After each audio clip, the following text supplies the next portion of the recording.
একদিন একটি লোকের সামনে একটি ছোট্ট হরিণ চলে আসে। হরিণ এসে হাঁটু মুড়ে তার সামনে বসে পড়ে এবং লোকটি তার মাথায় হাত বুলিয়ে দেয়। সেই হরিণটি তাকে সঙ্গে নিয়ে একটি জঙ্গলের মধ্যে চলে যায়।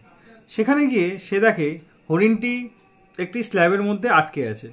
তো ড্রেনের যে গ্রিল হয় সেই গ্রিলের মধ্যে আটকে গেছে। লোকটি অনেক চেষ্টার পরেও তাকে ছাড়াতে পারছে না। তার বন্ধুকে ডাকে, তার বন্ধু এবং সে মিলে তাকে ছাড়ায় এবং সে জঙ্গলের মধ্যে হরিণটি গিয়ে বসে পড়ে। কিন্তু তার আশেপাশে কোনো সাথী না দেখায় তো লোকটি ঠিক করলো তাকে বাড়ি নিয়ে আসবে।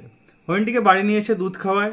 দুধ খাওয়ানোর পর তাকে খুব সুন্দরভাবে আদর করে এবং তাকে আরও অনেক কিছু খাবার দেয় এবং তার ওয়াইফও তাকে যত্ন করে বড় করার চেষ্টা করে। তো হরিণটি আস্তে আস্তে বড় হতে শুরু করলো এবং বাড়ির কুকুরদের সঙ্গে তার বন্ধুত্ব হয়ে গেল। কুকুরদের সঙ্গে সে খেলতে থাকলো। কিন্তু লোকটি ভাবলো যেহেতু হরিণ জঙ্গলেই থাকে তো সে তাকে জঙ্গলে ছেড়ে দিয়ে আসবে। তো হরিণটি বাচ্চাদের সঙ্গে খুব খেলতো, কিন্তু কখনো হরিণটি কারোর ক্ষতি করেনি।